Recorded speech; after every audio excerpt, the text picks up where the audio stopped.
সুপ্রিয় অষ্টম শ্রেণীর শিক্ষার্থীরা, ইউনিটি এডুকেশন বিডি চ্যানেলটিতে তোমাদের স্বাগতম।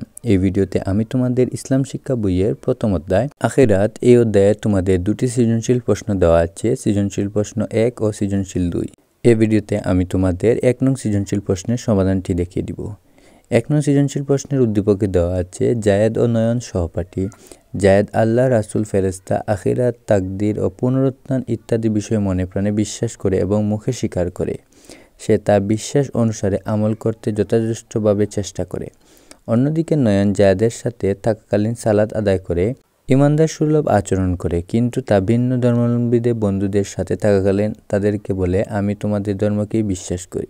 জায়েদের সাথে সালাত আদায় করি ওকে খুশি করার জন্য, তবে সে এটাও ভাবে যে এজন্য তার কঠোর শাস্তি হতে পারে।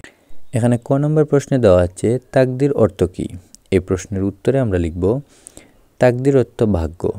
তারপর খ নম্বর প্রশ্নে দেওয়া আছে, ফেরেশতাদের প্রতি বিশ্বাস বলতে কী বুঝো? ব্যাখ্যা করো। এই প্রশ্নের উত্তর লিখব, ফেরেশতাদের প্রতি বিশ্বাস বলতে তাদের অস্তিত্ব, বিশেষত্ব ও কার্যক্রমের বিশ্বাস করাকে বোঝায়। ফেরেশতারা নূরের তৈরি। আল্লাহ তাআলা তাদেরকে বিশেষ উদ্দেশ্যে সৃষ্টি করেছেন। তারা সবসময় আল্লাহর জিকির ও তাসবিহ পাঠ করেন। তারা আল্লাহর আদেশ অনুযায়ী বিভিন্ন কাজে নিয়োজিত। ফেরেশতাগণ পুরুষ নন এবং নারীও নন।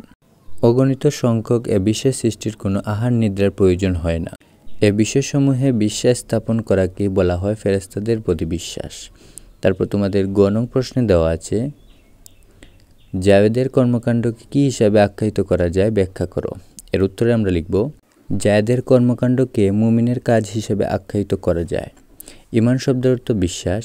ইসলামের মূল বিষয়গুলোর প্রতি বিশ্বাসকে ঈমান বলা হয়। যিনি ঈমান আনেন তিনিই মুমিন। প্রকৃত অর্থে যিনি আল্লাহ তাআলা, নবী, রাসূল, ফেরেশতা, তাকদীর ইত্যাদি বিষয়ে আন্তরিকভাবে বিশ্বাস করে কাজে বা বাস্তবায়ন করে, তিনিই হলেন মুমিন। জায়েদের কাজে এ বৈশিষ্ট্য প্রকাশিত হয়েছে। জায়েদ আল্লাহ, রাসূল, ফেরেশতা, আখিরাত, তাকদীর, পুনরুত্থান ইত্যাদি বিষয়কে মনে প্রাণে বিশ্বাস করে এবং মুখে স্বীকার করে। সে তা বিশ্বাস অনুযায়ী আমল করার চেষ্টাও করে। এ ধরনের কাজ মুমিনরাই করে থাকেন। কারণ ঈমানের 3টি দিক রয়েছে, যেমন অন্তরে বিশ্বাস করা, মুখে স্বীকার করা এবং সে অনুযায়ী আমল করা। কেউ যদি শুধু অন্তরে বিশ্বাস করে কিন্তু মুখে স্বীকার না করে, তবে সে ঈমানদার নয়। আবার কেউ যদি অন্তরে বিশ্বাস ও মুখে স্বীকার করেও মুমিন হতে পারবে না।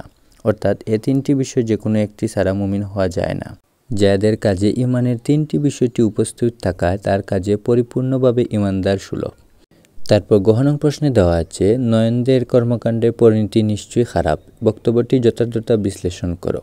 এ প্রশ্নের উত্তরে আমরা লিখব, নয়নের কাজের পরিণতি নিশ্চয়ই খারাপ। মন্তব্যটি সঠিক। মুখে ঈমানের স্বীকার, অন্তরে অবিশ্বাস করাকে নিফাক বলা হয়। যারা এরূপ করে তাদেরকে মুনাফিক বলা হয়। নিফাক একটি মারাত্মক পাপ, একটি নৈতিকতা ও মানবিকতার বিপরীত কাজ। এ বিষয়টি নয়নের কাজে পরিলক্ষিত হয়েছে, যা মানুষের জন্য মারাত্মক পরিণাম বয়ে আনে। নয়নের মধ্যে দ্বিমুখী আচরণ দেখা যায়।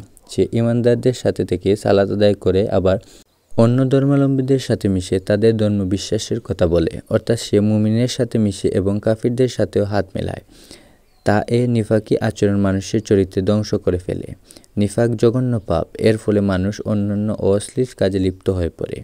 নিফাকের ফলে মানব সমাজে মারামারি, হানাহানি ও অশান্তির সৃষ্টি হয়। মুনাফিকরা ইসলামের চরম শত্রু। তারা বন্ধুবেশে মুসলমানদের বড় ধরনের ক্ষতিসাধন করে। এ কারণে দুনিয়া মুনাফিকরা ঘৃণিত ও নিন্দিত হয় এবং আখিরাতে তাদের জন্য কঠোর আযাব অপেক্ষা করছে। উপরের আলোচনা থেকে বোঝা যায় যে নয়নের কাজ তথা মুনাফিকের পরিণাম অত্যন্ত ভয়াবহ।